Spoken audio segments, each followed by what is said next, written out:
L'important, c'est... Je me mets à rêver, hein. J'allais dire, à partir d'une école de journalisme, mais il y a déjà. Ça, c'est important, parce qu'on ne l'avait pas avant. L'école des médias de l'océan Indien. L'école des médias de l'océan Indien. Parce qu'on donne les fondamentaux. Bon, et il y a des questions fondamentales qui sont déjà dans... On traite ça en philosophie. Hein. Qui fait quoi? Avec qui? Pourquoi? Dans quelle motivation? Avec quels moyens? Pour quels intérêts? Et que tout le monde puisse vivre dignement. J'aurais tellement aimé faire une école. Et aujourd'hui, vous avez cette chance-là d'avoir des écoles de formation à La Réunion.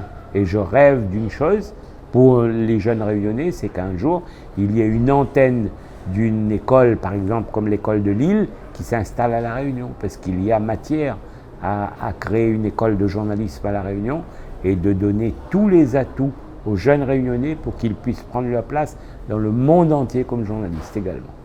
En début d'année, l'occasion m'a été donnée d'expérimenter un concept complètement nouveau en matière de traitement et de diffusion de l'information. À travers ce mini-documentaire, je vais vous livrer ma conception de ce que j'appelle la résilience médiatique. Ce projet a vu le jour dans les locaux du programme d'expérimentation territoriale Isopolis. En partenariat avec l'école des médias de l'océan Indien, j'ai décidé de former 12 jeunes à la pratique de l'information résiliente, afin de leur donner de quoi proposer à la société un regard plus juste sur l'actualité. Je m'appelle Laurent Payette. Je suis journaliste indépendant. Cela fait une quinzaine d'années maintenant que j'analyse l'impact de l'information sur la population. Avec mes étudiants de l'école des médias de l'océan Indien, nous travaillons actuellement sur un autre modèle de construction de l'info en termes de traitement et de diffusion dans le cadre d'une expérimentation portée par le projet Isopolis. Cette expérimentation vise à produire du contenu résilient qui participe à une refonte de la société médiatique. L'enjeu est de taille. Comment faire pour supprimer le sensationnel au profit de l'optimisme, ou encore la manipulation et la victimisation au profit de la valorisation. Les jeunes qui m'accompagnent ambitionnent de réconcilier les médias et la société civile. Un défi à la hauteur des enjeux de ce monde dans lequel la communication et l'information ont valeur d'éducation.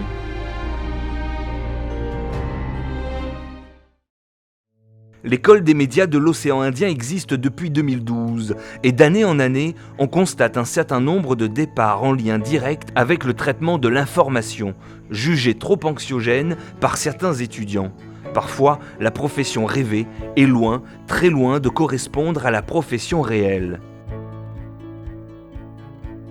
Nous allons suivre et vivre ensemble le processus de transformation qui a opéré au sein de ces jeunes durant les 140 heures de formation à la résilience médiatique. Avec ses failles, ses lueurs d'espoir, son lot d'incertitudes et ses chances de perdurer peut-être dans le temps. Les évaluateurs sont des gens qui se posent en permanence la question de savoir à quoi servent leur travail.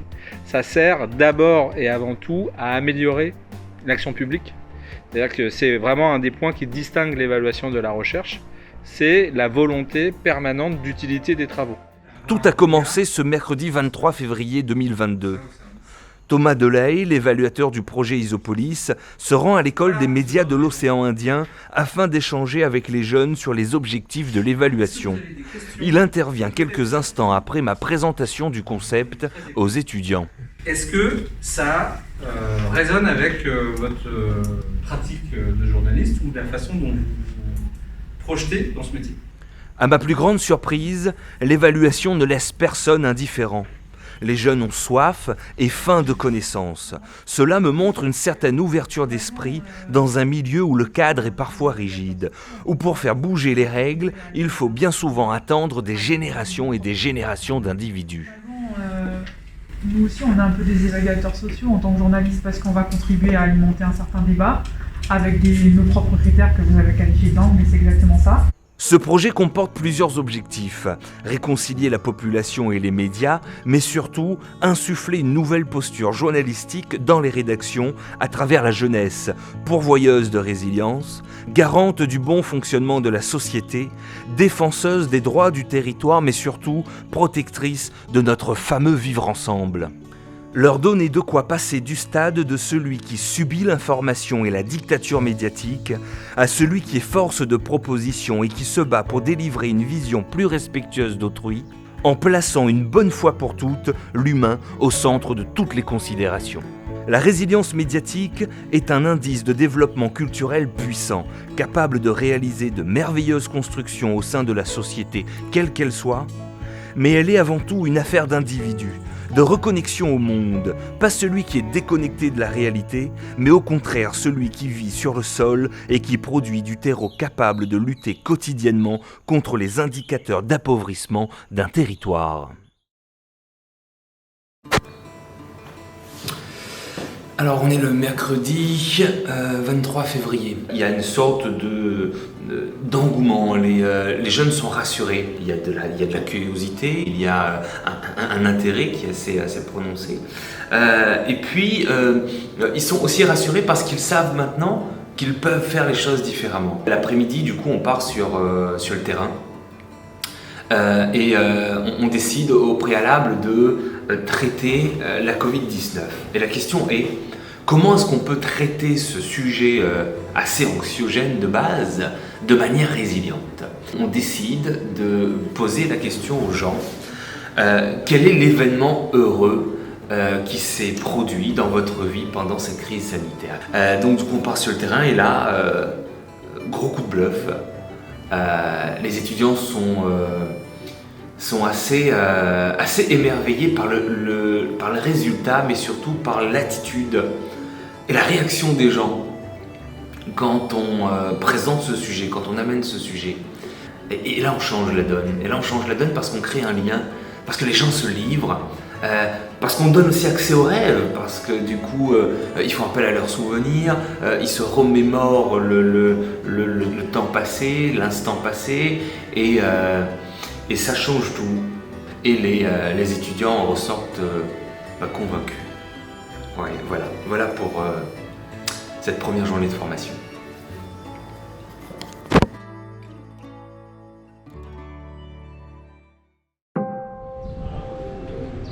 La liberté, c'est faire ce que l'on veut, c'est vouloir ce que l'on fait et aimer ce que l'on fait. Je me considère aussi comme un ce que j'aime. On forme les citoyens de demain, on forme les journalistes de demain, on forme ceux qui vont demain informer les autres et qui réussiront à dépasser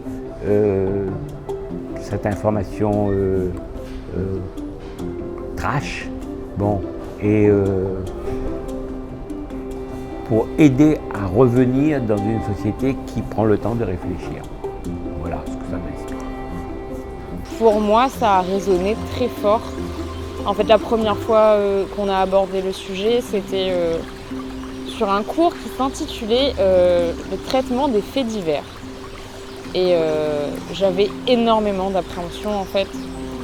J'y suis allée même avec la boule au ventre et je me disais, ce cours-là, c'est pas celui qui me vend le plus du rêve parce que c'est pas des thématiques que j'ai envie d'aborder en fait dans ce que je ferai demain. Et sauf qu'en fait, ça a été un déclic total parce que Laurent Payette nous a présenté justement une nouvelle façon de voir les choses et d'amener les choses. Et ça m'a tout de suite parlé et en fait je crois que j'ai l'impression d'arriver avec un outil qui me correspond et qui va m'aider justement à faire des choses qui me permettront de continuer à être alignée avec ce que je suis, avec mes valeurs, avec ce que j'ai envie de faire, alors que j'ai bien conscience que dans la réalité du métier, c'est pas toujours évident en fait d'aller vers ça, parce qu'on nous demande des choses qui parfois vont au-delà de ce qu'on se sent capable de faire pour des raisons éthiques. Et ouais, je pense que c'est un sacré bouclier de bienveillance. Et Et j'utilise cette expression-là parce que j'ai l'impression que c'est vraiment l'arme qu'on avait quand on a eu l'occasion de faire des reportages, d'aller vers les gens, de leur poser des questions, des fois sur des sujets un peu délicats. Et en fait, avec cette démarche-là, il y a quelque chose de différent qui se crée, il y a une confiance qui s'installe. Et puis on détaque la parole, quoi. Ce que j'observe chez les jeunes, c'est la détermination. La détermination et cette volonté de faire bouger le cadre en fait. Et pourquoi pas même de supprimer le cadre complètement. Alors, en fait, je me reconnais là-dedans parce que moi je suis jeune journaliste aussi et du coup je me reconnais dans cette façon de penser, dans cette façon de faire. Et du coup, ce qui m'inspire, c'est de continuer en fait. C'est normal de pouvoir souligner son unicité, sa patte. C'est de l'authenticité. Cesser en fait de croire que il faut rester absolument dans ce cadre et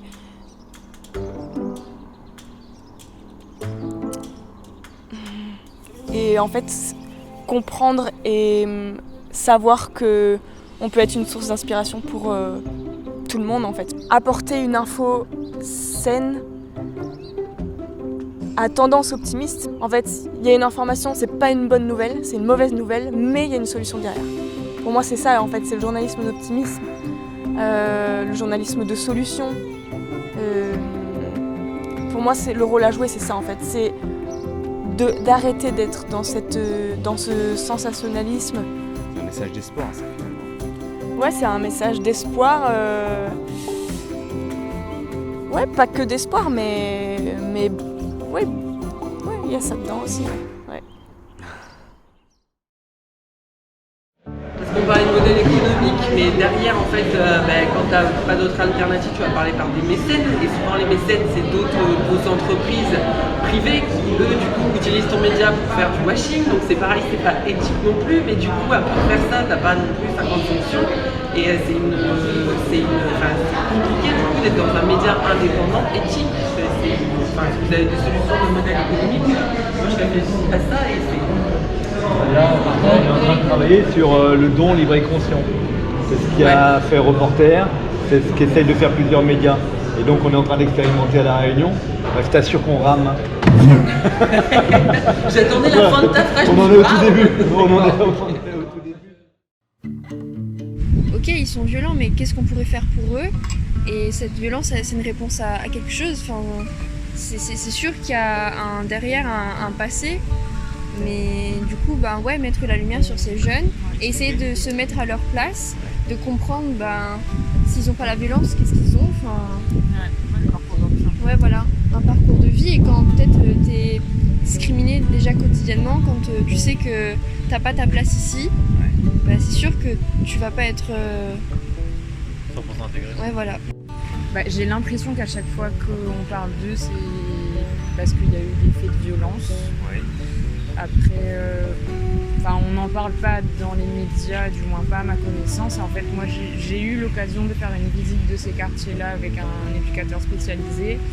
Et en fait, pendant la visite de terrain, la première chose dont je me suis rendu compte, c'est que ces quartiers-là, en fait, ils sont livrés à eux-mêmes, ils sont éloignés de tout. Oui, mais je veux dire, ils soulignent tout le temps je trouve dans la presse, les origines, alors qu'en fait, je pense que c'est pas ça le problème. Le problème, c'est que c'est juste parce qu'en métropole, il y a le même problème. Enfin, je veux dire, il y a des jeunes qui habitent en banlieue qui peuvent être aussi bien d'origine maghrébine que d'origine africaine ou tout simplement des Français qui vivent en banlieue. Et en fait, le problème, c'est pas l'ethnie, le problème, c'est que c'est des gens qui sont, un peu exclus de la société et qui, forcément, ils sont perdus parce que ils regardent la télé, on leur fait miroiter des choses et puis ils se rendent compte qu'ils ont rien. Hein. Et au final, je pense qu'au bout d'un moment, ils disjonctent et ils ont recours à la violence parce que je sais pas, c'est peut-être un exutoire pour eux, je sais pas. c'est aussi un cercle infernal, hein, parce que moi je me souviens par rapport, il y avait eu un événement aussi, je sais plus si c'était à Saint-Benoît ou Saint-André, quand il y a un papy, je crois, qui s'est fait agresser, et justement après ça, c'était parti en cacahuète. Et je pense que quand on voit que même le pouvoir entre guillemets public est contre toi et n'essaye pas de comprendre, j'excuse pas du tout cet acte-là, hein, au contraire, non, mais je me dis que y a d'autres formes, je pense, pour traiter le sujet, qu'en disant que voilà, c'est parce qu'il y a trop de Mahorais, il faut punir les parents qui sont auteurs de ça, au lieu de... On parle toujours en termes de punition et de sanction, alors qu'il faudrait peut-être parler en termes d'aide et d'accompagnement. Donc moi je trouve ça bizarre. Là encore, c'est du sensationnel. C'est ça. Bah oui, c'est sensationnel, et surtout que c'était une mise en scène totale. Il était là devant sa conférence, il tapait du poing, il disait on va adopter des mesures fortes, c'est inadmissible. Donc oui, c'était du sensationnel, tout le monde était là, waouh. Il dit des mots, personne n'a jamais osé le dire, donc oui, ça avait fait son effet. Hein. Pour une fois, en lui montrant que quelqu'un, enfin, qu'il y a des gens qui s'intéressent à ce qu'il a à dire, parce que s'il fait ses actions, forcément il y a quelque chose qui est enfoui, c'est quelqu'un qui s'intéresse à ce qu'il veut revendiquer, donc lui montrer qu'il peut être accompagné s'il veut parler, s'il s'ouvre, et ça peut peut-être avoir un effet à plus grande échelle. 5e jour de formation. Merveilleuse journée, extraordinaire. Ce matin avec la P9 et cet après-midi avec la P8. Alors avec la P9, on décide de traiter ça. Interpellation dans la cour du lycée. Voilà, c'est la une du journal de l'île, de la Réunion. Donc on veut traiter ça. Et là, il y a une sorte de déploiement de ressources, de talents qui se met en place. Ce qu'on s'est dit, c'est qu'il fallait trouver absolument un gars dans le quartier qui a réussi. Pour que, quand les autres jeunes, les plus jeunes vont regarder, vont écouter le reportage, ils vont se dire « Ah, finalement, il y a aussi des pépites dans ce quartier et moi, c'est ce que je veux faire comme lui, je veux être professeur des écoles, je veux être avocat, je veux être un élu de la République demain, je veux... faire quelque chose de ma vie et finalement l'atoll c'est pas mon destin, l'atoll c'est pas mon avenir. En gros c'était un peu ça l'idée. Et là du coup au bout de 1h30, 2 heures d'investigation, on tombe sur un gars jeune du quartier qui est né là-bas, qui a grandi là-bas et qui a eu la chance de partir à Paris, d'enregistrer un disque avec un ami à lui, d'évoluer dans la musique, de faire des études, de suivre ses études. Il est en train de préparer un BTS et tout ça. C'était juste génial. Il y a un avenir meilleur pour chacun d'entre nous. En gros, c'est ce qu'il dit, ce gars. Et là, on participe à redorer d'une certaine façon un quartier trop longtemps stigmatisé. Donc les élèves, les étudiants étaient juste ravis. Et là, c'est vraiment la cerise sur le gâteau. Enfin, il y a eu 2 cerises sur le gâteau. Donc à la fin du cours, il y a eu l'émergence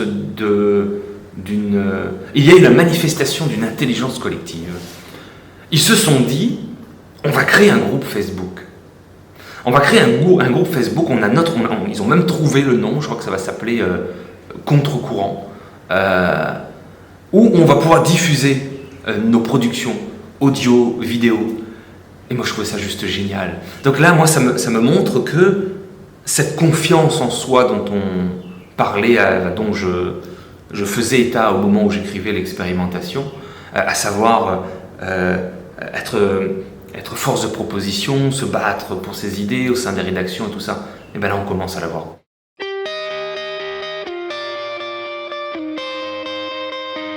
Au vu des propos des élèves, en fait, on peut voir qu'il y a une relation intime entre les médias à La Réunion et la population, et que l'un ne va pas sans l'autre et que l'un a un impact sur l'autre.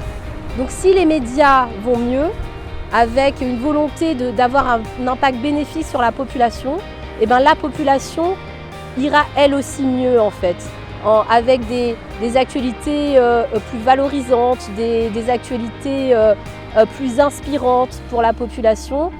Et par voie de fait, cette population aura envie en fait d'agir positivement pour son territoire. Je pense que le fait d'avoir testé cette nouvelle façon de faire auprès des gens, dans la rue notamment lors des micro-trottoirs, beaucoup ont mentionné ce sourire qu'ils avaient pu donner aux personnes interrogées, notamment après le Covid. Donc ça, c'est déjà quelque chose qui les a marqués, d'être mieux reçus par la population, de leur donner le sourire. Et deuxième point, c'est que la possibilité d'avoir pu tester une nouvelle façon de faire leur a permis de gagner confiance en eux, de voir ce qu'ils pouvaient proposer de différent. Et certains ont même mentionné qu'ils allaient être en mesure d'être force de proposition dans des rédactions ou dans leur métier plus tard. Donc oui, je pense que ça a eu un impact déjà à court terme en côtoyant les gens différemment dans la rue, les personnes interrogées. Et en effet, il y aura un impact à moyen et plus long terme en leur permettant d'appliquer quelque chose de différent et d'être force de proposition.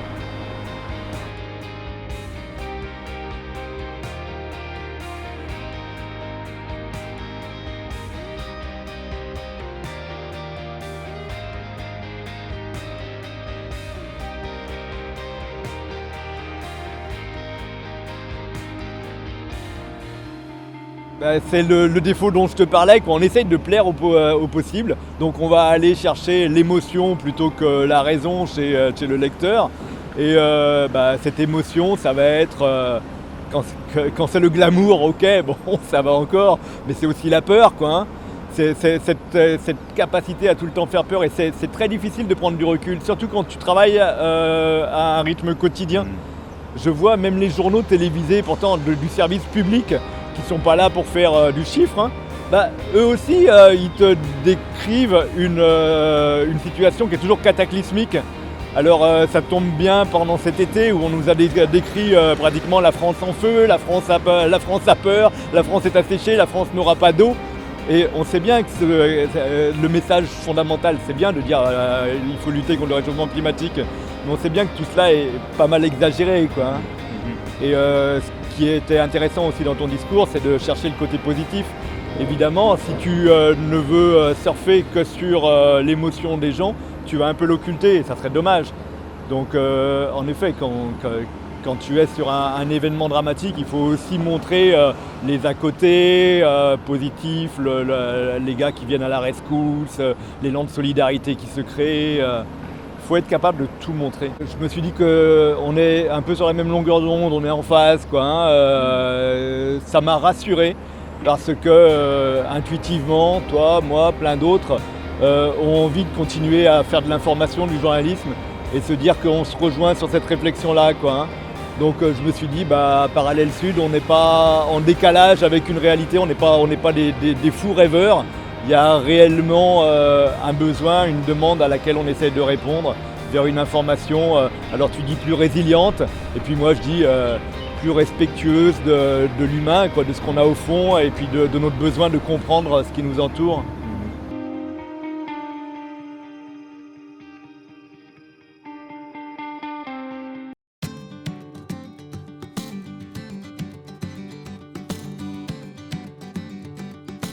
Les médias ont une influence sur nos vies. Donc finalement, si c'est tout le temps quelque chose d'anxiogène, de négatif, de stressant, on va être anxiogène nous-mêmes, on va être stressé, etc. Alors que si justement il y a ce côté résilient qui peut apporter de l'espoir et apporter un peu de rêve aussi aux gens et leur prouver qu'ils peuvent être capables de certaines choses alors que finalement ils entendent partout qu'ils ne le sont pas. Ça peut réunir les gens, je pense. Quand on donne accès aux rêves, ça pousse les gens à se surpasser pour justement atteindre ces rêves-là. Et on est dans une société où justement c'est plutôt l'inverse, j'ai l'impression. Et je pense justement que quand on fait comprendre aux gens qu'ils peuvent y arriver, qu'ils peuvent atteindre leurs objectifs, et ça leur donne de la force pour le faire. Des fois il manque juste un petit truc et je pense que ce petit truc c'est ça peut être la résilience médiatique des fois. Et le rôle des médias c'est de donner justement aux gens envie de se surpasser, envie d'être curieux tout simplement. Je pense qu'on est dans un média, enfin je dis un média mais c'est de manière générale, où on va être centré sur nous, sur nos problèmes, sur ce qui va pas, mais on va pas mettre le doigt sur ce que ok ça va pas. C'est important de dire que ça va pas, c'est essentiel. Mais ce qui est bien aussi c'est d'essayer de montrer que ok ça va pas, mais ça peut aller. Ça peut aller en faisant ça peut aller comme ça. Et ça, si on le dit juste, ça va pas résonner chez les gens. Par contre, si on le montre à travers le parcours d'autres personnes, là, ça peut résonner. Là, ça peut déclencher quelque chose. On avait 2 heures de cours ce matin. Dès la première demi-heure, on a évoqué cette histoire de compte Instagram ou peut-être même de compte Facebook qu'il devait créer, et c'était un peu la pierre angulaire, le centre de tous les intérêts, de toutes les considérations dans ce cours. Donc on a mis de côté cette une-là parce qu'ils étaient très motivés à aller au bout de cette démarche. Le média qui médite. Tu vois bien, regardez, comme elle dit Pascaline, on garde à contre-courant en dessous le média qui médite. C'est nickel. Moi j'aime beaucoup à contre-courant. Ok, moi aussi j'aime bien à contre-courant. Et ce qui était assez hallucinant, c'est qu'à un moment donné, pendant une grosse partie de la séance, je me suis retiré presque naturellement. Je me suis mis de côté dans un des 4 coins de la pièce, et les étudiants étaient vraiment entre eux. Et là, ça foisonnait de partout. À la bonne heure. À la bonne heure ou bonheur? faire un jeu de mots et mettre bonheur à la place de bonheur. Là, j'ai véritablement eu l'impression qu'ils, non pas qu'ils étaient en train de prendre le lead, mais qu'ils avaient déjà pris le lead. Ça peut s'appeler le dessous des faits. Quoi? Le dessous des faits. Le dessous des cartes. C'est ça, le dessous des faits. Ouh. Ça fait très investigation. Ils ont dessiné l'exosquelette de ce compte Instagram. Donc on a le titre, on a la ligne éditoriale, on a les idées de photos, on a aussi les idées de sujets à traiter, on a le rôle de chacun. Ce qui est assez hallucinant, c'est qu'on a décidé de mettre un rédacteur en chef tournant. Est-ce que ça va être vraiment un journal?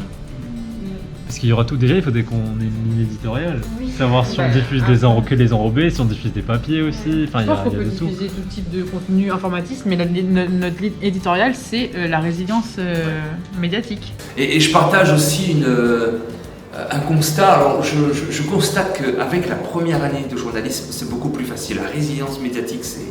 Voilà. Donc, on est dans l'empouvoirment, on s'accapare...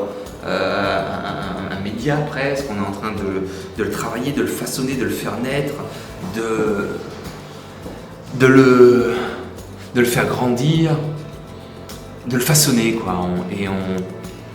Et on le prend en main, ce média. Et en même temps, on y croit à la résilience médiatique parce qu'on commence à penser résilience médiatique. Avec la P8, donc la 2e année de journalisme, c'est plus difficile. Alors je pense, mon analyse, c'est parce que eux, ils ont déjà un peu d'expérience, ils ont déjà été dans les rédactions, ils savent comment ça se passe. Et pour avoir pratiqué du sans sas à outrance, ils se disent que bon, là, ça va être compliqué, ça va peut-être être difficile. Mais ils ont envie de le faire quand même, ils ont envie de le faire, mais il n'y a pas autant d'engouement. Voilà, il n'y a pas autant d'engouement, il y a plutôt un certain fatalisme en se disant bon, on n'y croit pas vraiment. C'est ce que je ressens, c'est pas ce qu'on m'a dit, mais voilà, je ressens ça, je ressens qu'on n'y croit pas vraiment, mais puisque vous le dites, on vous donne le bénéfice du doute. Donc voilà ce que je pouvais dire à ce stade de l'expérimentation. Voilà. Je me dis que ce n'est pas possible, qu'on vit dans un monde où une mauvaise nouvelle chasse une autre mauvaise nouvelle, et que finalement, au bout de 5 minutes, 10 minutes de revue de presse, on plombe sa journée. Parce qu'aujourd'hui, j'ai l'impression que plus c'est gore, plus c'est sale, plus ça touche à la vie de l'autre sans plus du tout la respecter, c'est ce qui, malheureusement, fait de l'audience. Et moi, je ne m'inscris pas là-dedans. Mon regard sur le métier avait dans tous les cas changé depuis que j'ai mis un pied dans ma première vraie rédaction. Je me suis rendu compte que, ah oui, bon, là, c'est du sérieux en fait. Tu fais pas que traiter l'information, tu deviens un peu fourbe par moment. Je suis désolée de le dire, c'est un petit peu vrai. Tu deviens un peu fourbe par moment, tu réfléchis à des choses auxquelles, en tant qu'humain, on n'est pas censé réfléchir. Tu fais des choses qui sortent de tes principes ou même valeurs. Un peu de corruption. Audience, je dirais toujours plus sensationnel pour impressionner. Peut-être manipulation, mensonge et division. Le constat est sans appel. Le fossé entre la population et les médias semble se creuser. Certains Réunionnais remettent en question le traitement de l'information dans la presse. Les médias, malheureusement, quand on les attire, il y a ça ciao. Et si on l'enlève, il y a ça pas en l'air. On voit que le mauvais côté. Là, aujourd'hui, à La Réunion, on voit des montagnes, on est à la plage, on est à tout ce côté-là. Non, malheureusement, dans les médias de France, on voit un requin à la manche de monde. On comprend, mais on ne voit pas le bon côté de La Réunion. Pourquoi le lien de confiance semble-t-il être rompu ? Que s'est-il passé pour qu'il y ait un tel désaveu aujourd'hui ? Il faut tout le temps se méfier de ce qu'ils disent. Enfin, je remets tout le temps en question ce que j'entends. Des choses plus financées par des millionnaires, des gros groupes. Je me méfie, quoi. Des consortiums. Je suis méfiant en fait. La course au sensationnalisme semble aujourd'hui discréditer le paysage médiatique. Il y en a même qui se coupent totalement des informations. Les attentes du public sont énormes. Je bannis quasiment les médias puisque en fait à chaque fois c'est que des mauvaises nouvelles. Donc moi je dis stop aux mauvaises nouvelles, comme on dit stop aux mauvaises pubs, donc c'est stop aux mauvaises nouvelles. Et je dirais que ce dont on a besoin, c'est plus des choses qui vont nous élever. Comme les médias ont un impact sur l'humain, sur le cerveau, et pourquoi pas ne pas utiliser le média dans le sens positif pour nous tirer vers le haut, vers le sens de la vie qui est l'amour, la paix, la joie, la solidarité, l'entraide et la gratitude. Entre satisfaire les besoins de la population et répondre aux critères de performance économique, le choix est cornélien. Ophélie Vinot, journaliste indépendante, nous livre son analyse. Déjà, les Français de base sont méfiants, mais les Réunionnais, je pense que c'est encore pire. Qu'entre les années 2000 et les années 2020 maintenant, ça a complètement changé et les médias ont perdu leur indépendance et donc leur crédibilité aussi vis-à-vis de la population, quoi. Ils informent différemment, ils sont moins neutres parce que du coup ils sont financés par des institutions, par des entreprises, par du privé et du coup c'est plus crédible pour les Réunionnais, quoi. À l'heure où les préoccupations du monde d'après sont oppressantes, nul doute que l'industrie des médias sera amenée à se transformer pour continuer à exister. Là, ce que ça leur a apporté, c'est, je trouve, ça a été à la fois, d'un point de vue pédagogique, leur montrer qu'on peut traiter un même sujet avec différents angles.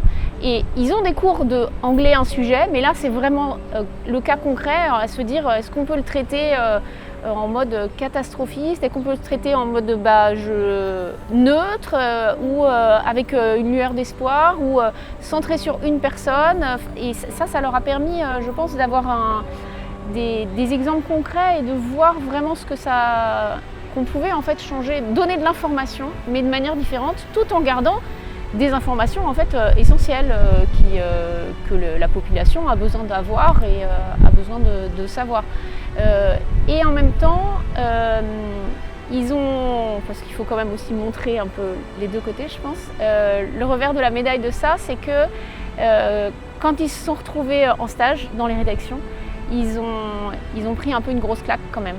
En se rendant compte que les médias, en tout cas à La Réunion, n'ont pas ce traitement-là de l'information. Et ça a été compliqué pour beaucoup parce qu'ils se sont rendus compte que dans le rythme de l'information, dans le rythme on doit faire 2 journaux par jour, ils peuvent pas, ils n'ont pas réussi en tout cas à l'intégrer au sein d'une rédaction. Et alors, c'est un peu le constat qu'on a fait d'une manière générale. Il y en a aussi beaucoup qui se sont retrouvés à certains moments sur des faits des moments marquants qu'on a connus à La Réunion pendant des stages et ils sont revenus un peu choqués en fait des images qu'ils ont dû tourner, des interviews qu'on leur a obligés de faire, qu'on les a obligés à faire. Mais en même temps, les fois où certains ont proposé des sujets un traitement de l'information un peu différent ou un angle un peu différent, juste je ne vais pas aller voir la personne qui n'est pas bien, je vais aller voir celui qui est à côté pour essayer de voir comment ça se passe. Et en fait c'est passé dans les rédactions. Donc ça veut dire que en fait ils arrivent quand même, s'ils arrivent avec des idées, s'ils arrivent avec leurs bonnes idées et qu'ils proposent quelque chose de concret, avec une bonne idée, un bon sujet, un bon angle, donc ça veut dire qu'ils ont été bien formés. Et en fait les rédac chefs ils sont plutôt ouverts à ça justement parce que c'est un peu différent, c'est pas ce qu'on attend. On fait l'expérience à l'école, elle et moi, parce qu'on s'est rendu compte que ces jeunes journalistes adhéraient tout à fait à cette façon de concevoir notre métier.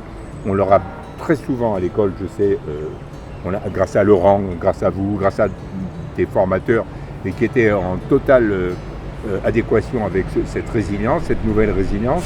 Il n'y a pas eu de refus de la part des étudiants, des stagiaires. Au contraire, ils ont tout de suite adhéré. Et quand on leur a dit que le journalisme, c'était pas uniquement montrer sa tête à la télé ou parler dans le micro, c'était autre chose, eh bien ça, ils l'ont compris. Oui, ça, ils l'ont compris, mais l'idée, c'était aussi que ça change dans les rédactions, que ça ne soit pas que à l'école, en fait. Et, oui, alors, le gros problème que l'on a, et qu'aura Laurent dans le futur, c'est que nous, on est complètement convaincus. Maintenant, il faut convaincre les autres. Oui, après, il ne faut pas forcément... on n'est pas obligé de théoriser la chose en leur expliquant ce que c'est que la résilience médiatique et tout. Ça peut se faire de manière un peu naturelle et qu'ils se rendent compte. Vous savez, il y a des gens qui ont des idées ancrées depuis des siècles et puis quand on leur dit qu'il faut changer, ils ne sont pas d'accord. Donc je pense que c'est là la difficulté. On sait bien que la majorité des gens, quand ils ouvrent un PQR, la première page qu'ils vont regarder, c'est la deuxième page et c'est l'effet divers. C'est ce qu'on pourrait qualifier de chantier titanesque. Comment faire pour consommer l'information différemment ? L'occasion nous a été donnée ce matin de présenter les grandes lignes de l'expérimentation résilience médiatique au sein de la rédaction de RTL Réunion. Quand on donne accès à l'information, on donne accès à la connaissance. Quand on donne accès à la connaissance, on donne accès au pouvoir. Et quand on donne accès au pouvoir, on participe à ce qu'on appelle l'empouvoirment des peuples. Et c'est le but de cette expérimentation. L'objectif est de mettre fin au sensationnalisme trop souvent présent dans les médias, comme nous le rappelle Antoine Gélin, rédacteur en chef de RTL Réunion. Kev Adams frappé par le cancer. J'en parlais hier avec un pote qui je bouge. Kev Adams frappé par le cancer. Ah putain, je clique. Kev Adams a le cancer. Bah non. Son rôle, même pas. Un rôle qu'il a joué. Ou une tante de la belle-sœur de machin qui a le cancer. Et donc, oui, il est frappé par le cancer parce que dans sa sphère, il y a une affaire de cancer. Mais en fait, ça ne veut pas du tout dire ce que ça suggère. C'était évident. Ouais. C'était tellement évident. Tellement évident qu'il attendait qu'une chose, le mec qui a rédigé ça, c'est que je clique. Ouais, que tu ailles voir. Pour que la pub paye, bien sûr. Et si finalement l'information n'était pas qu'une affaire de médias ?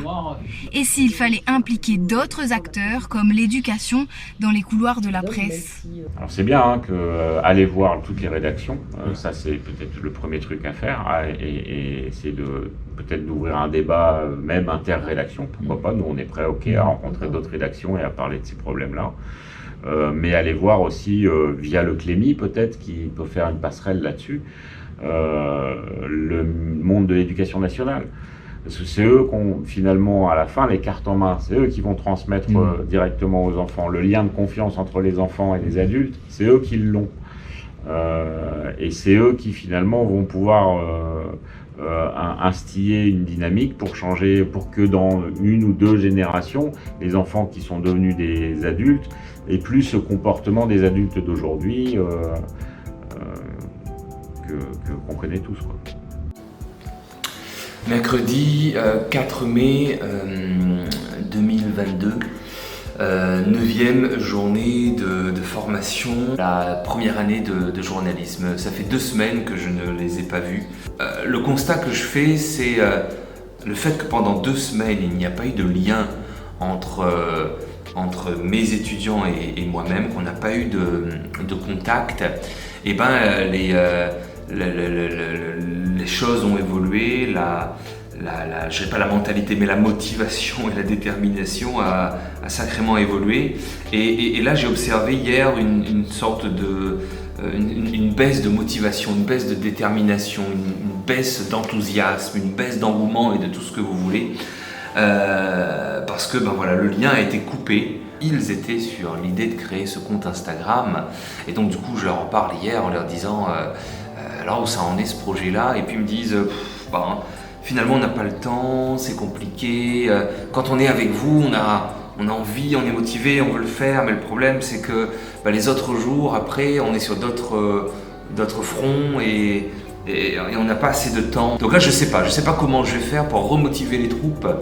Je pense que là, ça peut être compliqué. La tâche, là, peut être très, très compliquée. Mais bon, on va voir ce que ça donne. Ça, c'était pour la P9. Pour la P8, là, je suis de plus en plus confiant. Alors, il y a un phénomène là d'inversement là qui s'est créé. Au départ, la P8 était très, très lent à la détente.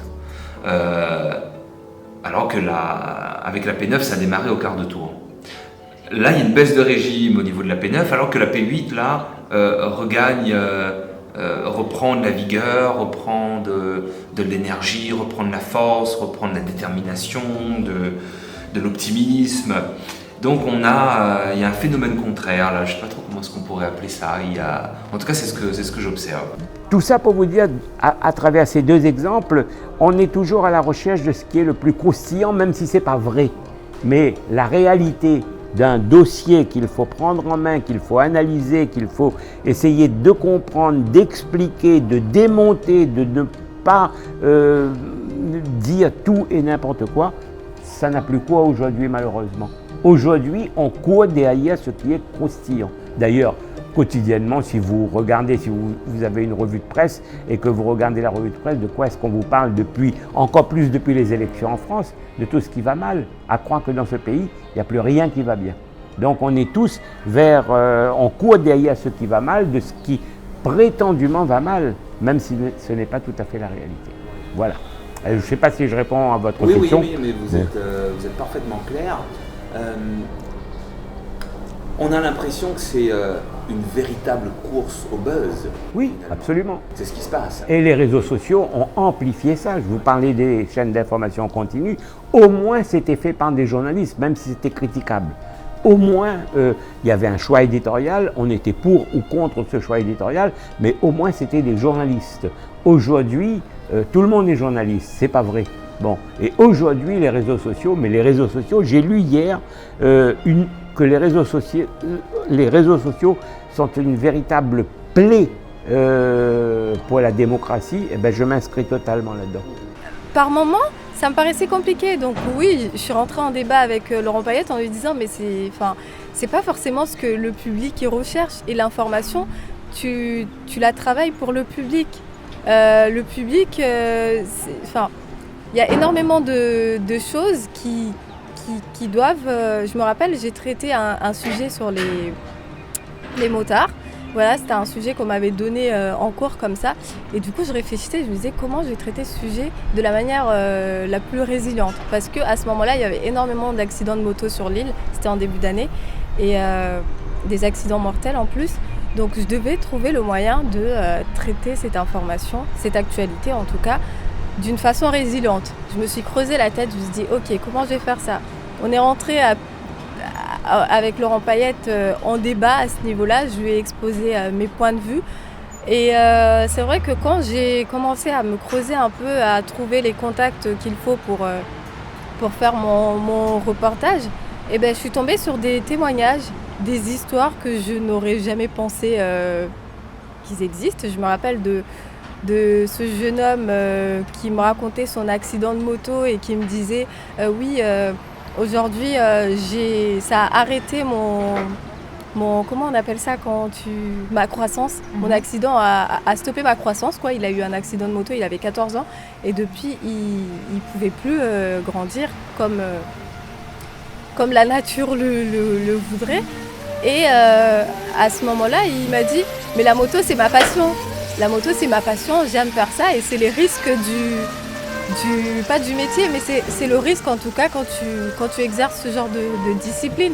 Et du coup, je me suis dit, ah oui, d'accord, donc là, on est en plein dedans, quoi. C'est exactement ça, la résilience. Oui. Alors, au niveau de la formation résilience médiatique, les étudiants ont mentionné que la formation leur permet d'apprendre une autre manière de faire, de la mettre en application et de se l'approprier. Ils ont également mentionné le fait de traiter l'information de manière différente et de voir une méthode qui fait écho à leurs valeurs et leurs aspirations. Pour moi, c'est vraiment un cercle vicieux et j'ai l'impression qu'il faut faire attention aussi les générations. J'ai l'impression que c'est quelque chose c'est un aspect important en fait. Nous, on se sent peut-être plus acteurs que nos parents qui se sont résignés à dire c'est comme ça et ça fonctionne pas bien. Et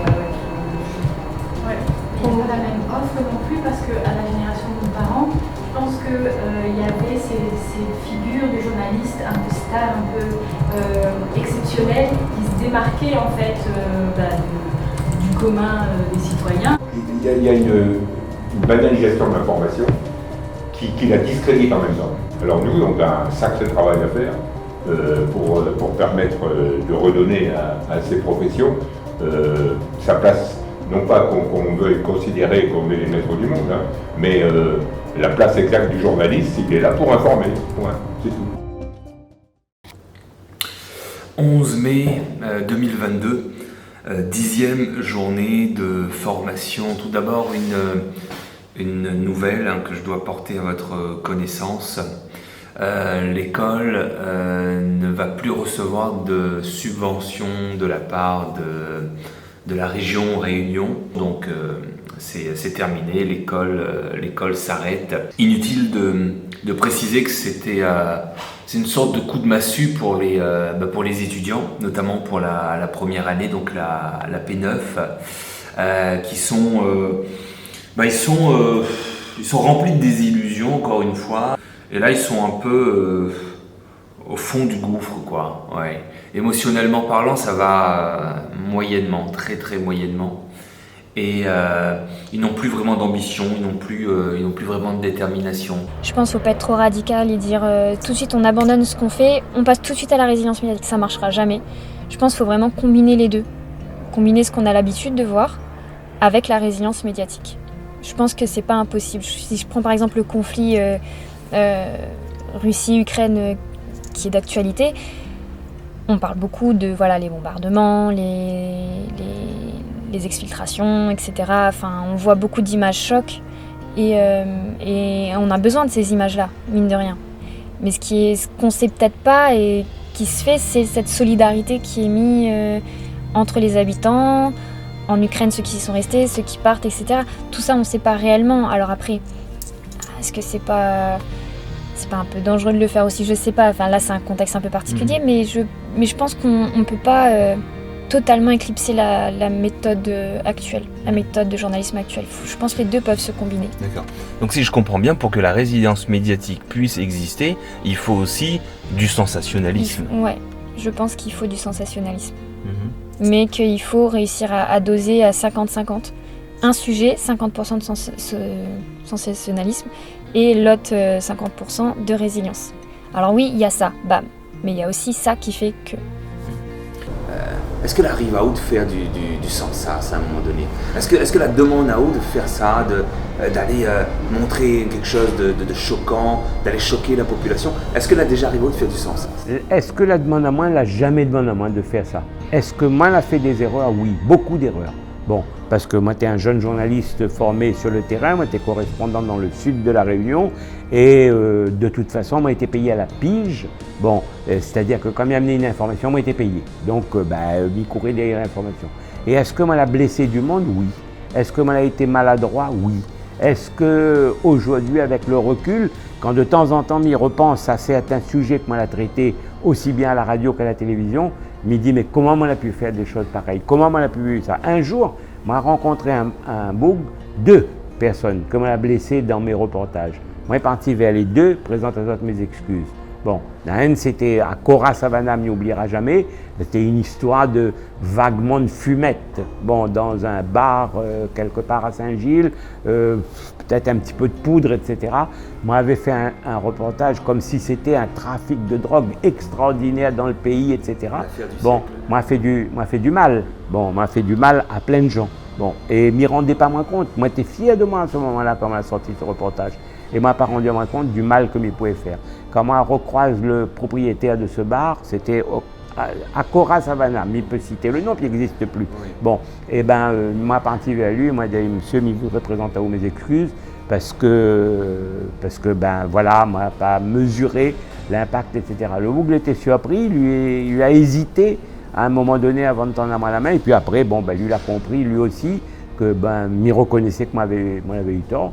Et puis voilà, et moi, j'avais pas honte de faire ça, au contraire, moi, j'étais fier de faire ça. Et puis, Saint-Pierre, m'y oubliera jamais, moi, j'étais correspondant à Saint-Pierre, moi, j'ai été manipulé par des gendarmes, la présente à moi une affaire d'un trafic comment dire, de pétrole pour les bateaux, d'essence pour les bateaux, etc. Bon, moi, la plonge dedans, et moi, rendu à moi compte que finalement, là également, m'y rendais pas moins compte de l'impact que ça pouvait avoir sur plein de gens, sur des familles, sur tout ça. Et là aussi, bon, on n'a pas hésité à aller, cette fois-ci c'était à la mairie de Saint-Pierre, dans l'escalier, m'y revois encore.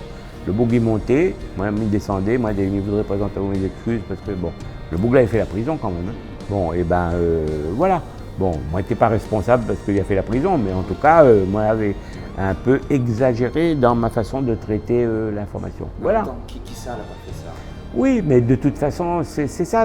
Mais l'important, c'est à un moment donné d'arrêter et de dire est-ce que nous avons absolument besoin d'avoir dans les journaux le soir, dans un petit pays comme nous, des faits divers pour ouvrir obligatoirement un journal, quoi. Courir derrière un fait divers tragique, faire 4 sujets ou 5 sujets dans un journal, est-ce qu'il n'a pas d'autre chose à faire à La Réunion? Mais pas utopique, hein, comme il dit ça, mais il pense vraiment que notre société est une société tellement fragile. C'est une société belle, la société réunionnaise, mais elle est tellement fragile et qu'il faut tout faire pour préserver l'unité de cette société réunionnaise, et ça passe également dans notre façon de traiter l'information. Mais par rapport à la résilience, je me suis juste dit qu'en fait c'est une nouvelle façon de traiter l'information qui va peut-être compléter la manière classique de traiter l'information. Mais je pense que l'un a besoin de l'autre. En termes de capacité à faire les choses, certains voient une possibilité de changer les choses, d'abord en agissant individuellement, en essayant de proposer des nouvelles choses, mais l'échelle individuelle ne serait pas suffisante en fait pour faire face à un système qui est ancré en fait. Et à ce niveau-là, beaucoup ont mentionné la nécessité d'avoir une action collective en fait. C'est que plusieurs individus, plusieurs journalistes qui ont été formés à la résilience médiatique pourraient être force de proposition ensemble pour changer petit à petit le comportement actuel des médias. Mais ça demandera un certain temps et un certain nombre d'années pour ça. À mon sens, au-delà de l'argent, le nerf de la guerre, c'est vraiment la discipline parce que c'est un combat de tous les jours. Et peu importe dans quoi, et je pense que la résilience médiatique n'échappe pas à ça. À travers les cours qu'on a eus, en fait, au début, c'était quelque chose de très nouveau, qu'on a même eu un peu de mal à cerner, qu'il fallait vraiment éprouver, expérimenter, parce que c'est vraiment un travail de dégager plein d'angles sur un sujet avec un angle résilient. Ça demande de creuser, creuser, creuser. Et en même temps, il faut que ce soit pertinent. Il ne faut pas que ce soit juste un nouvel angle parce que c'est plus léger, parce que c'est plus doux, parce que c'est plus positif. Il faut aussi que ça ait du sens, que ça reste de l'information. Et en fait, c'est vraiment à force de faire l'exercice que c'est devenu naturel et que c'est devenu un réflexe, voire une condition. Mais je pense que c'est quelque chose qui, sans pratique, peut aussi assez facilement s'estomper aussi et surtout selon l'environnement dans lequel on est en fait, parce que j'ai pas beaucoup côtoyé les rédactions, mais j'imagine que quand on y est, il y a quand même un flux d'informations qui est constant, il y a la pression de devoir faire les choses à temps, et alors que la résilience médiatique, ça demande beaucoup de temps en fait. Déjà la réflexion, chercher le bon sujet, la bonne personne qu'on va interviewer. Des fois, il y a aussi énormément cette question de culot journalistique qui joue. Et ouais, je pense que c'est vraiment un changement à instaurer parce que ça pourrait se faire difficilement, je crois, avec le mode de fonctionnement des rédacs actuels. C'est quelque chose qui déjà prend du temps à se mettre en place.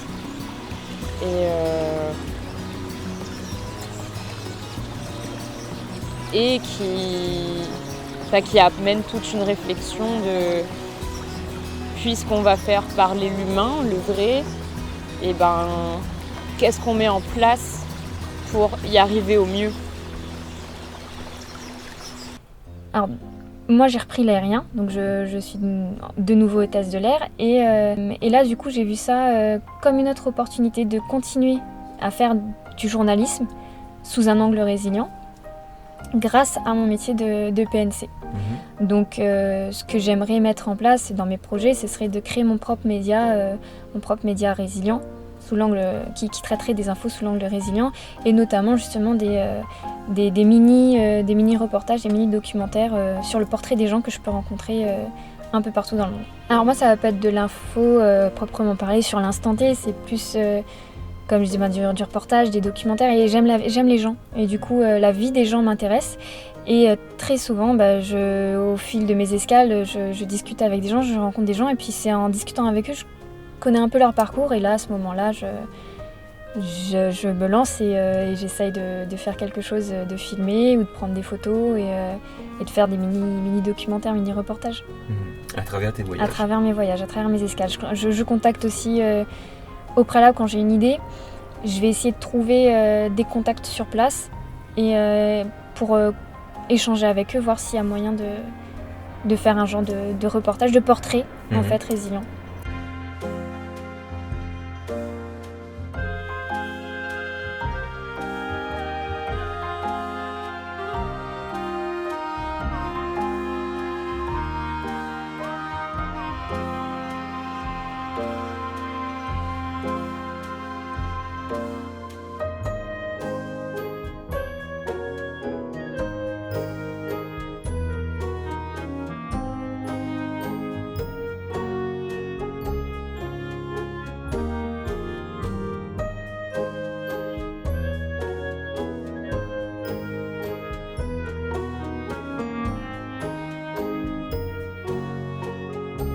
Et même pour nous, ça a été synonyme de ça.